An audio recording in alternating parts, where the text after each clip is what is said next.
Hello YouTube, my name is Sam, and yes, before I continue, I know I'm a little unshaven, but you know what? Who cares?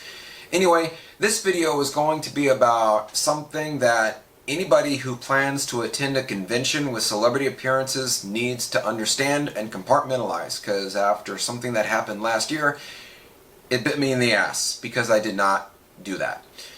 So anyway, last year I was planning on going to a certain adult convention, and I look at the lineup for the one in my local area, and I notice it's a little bit thin. So then I look at the one in Edison, New Jersey, and I see that the lineup is much better, that contains pretty much all of my favorites. So I decided to do something that I've been wanting to do for a long time. Save up enough money to do a two-for trip to the New York, New Jersey area to A, visit my hometown, and B, go to the New Jersey version of this convention.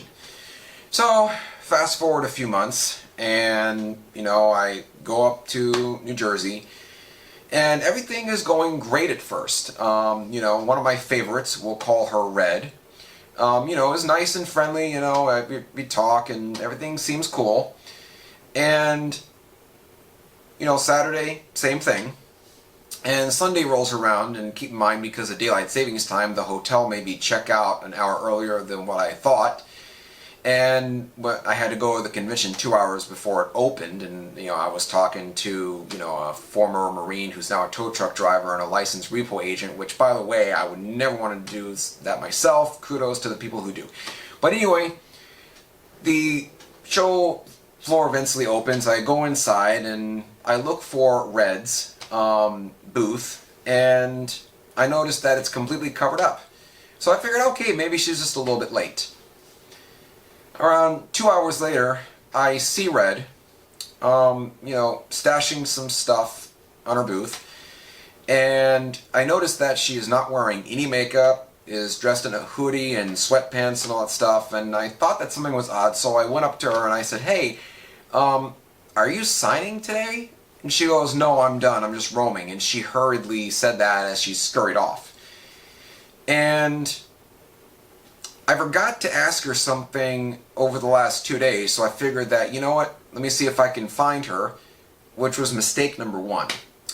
So I see her in a unused part of the show floor, which has no foot traffic, and so I decided to, in a massive lapse of judgment, flag her down and approach her.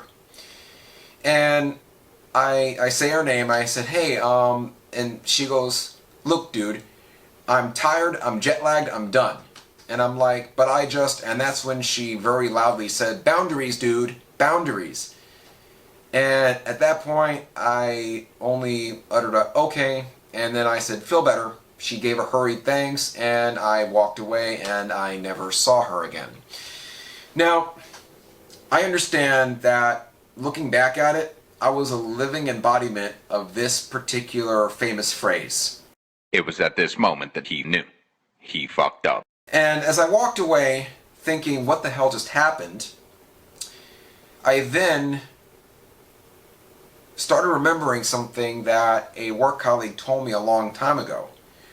Because when I went to my first version of this adult convention a few years ago, I was telling him on how nice and friendly and accommodating the models were, and he makes a comment that basically says like this: "Catch one of them when they're off the clock and in their street clothes. See how friendly and accommodating they are to you then." And that's when I realized, did I just have a never meet your heroes moment? Why was she so friendly before during the other 2 days, but all of a sudden couldn't wait to basically not have anything to do with me? Now, I was feeling a little bit dejected, and I wanted to leave and just head right to the airport, but I knew that, I would have been sitting there for a few hours twiddling my thumb. So I walked around, got a few additional pictures, and that was that. And then I went to the airport to take the plane ride home. But when I told this story to a few people,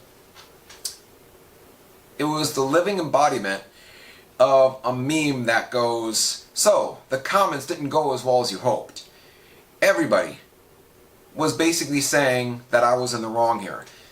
And to be honest with you, I am. But let me tell you of a couple of things that people have said to me about this when I told them.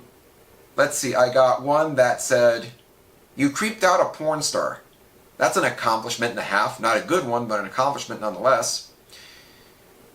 I got, "You're very lucky that she didn't, flag security down and have you escorted out." Another one said, "Quite frankly, you were bothering her when she was clearly off the clock and didn't want to be bothered." And you know what? To be honest, I will agree that's what happened. And people need to understand something. And I failed to compartmentalize this, and like I said, it bit me in the ass. Because when those women are sitting behind their booths all dolled up in their pretty outfits, they're really just actresses playing a role, okay? When you're talking to them, you're not talking to the actual woman you're seeing, you're talking to a persona.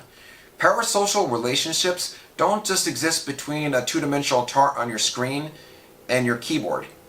Parasocial relationships also extend to when you're seeing these women at conventions. When they're not getting paid, they really don't have an interest in you. Okay? And I found out the hard way.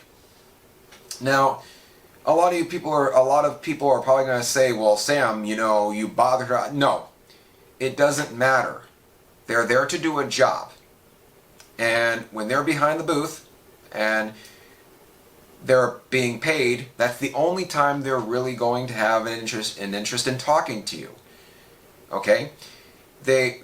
When you go up to them, please don't mention anything about your life story, about your career or whatever. They are simply not interested, all right? And I'll give you a hypothetical. Let's say you're a producer of a YouTube cover band, and you find out that one of those stars is actually a really good singer. So you offer her, an opportunity to sing in your band one day. And she tells you, "What's your social? I'll hit you up." If she was really interested in singing for your band, she would ask you for your personal email or maybe even give you hers. But the moment she says, "I'll find you on X or Facebook or whatever and message you," that's basically a sign of, "I'm not interested in singing for your stupid band. I'm just here to basically do photo ops and sell pictures." That's basically what that is. Again, you have to compartmentalize that these women do not know you and that they really don't want to have any interest in you other than, selling you photos of themselves or selling photo ops with them. That's really it. And if you can compartmentalize, that's great. If not, you're going to have problems. But anyway, I've said enough. I shall see you again soon. And you guys have a good night. Bye.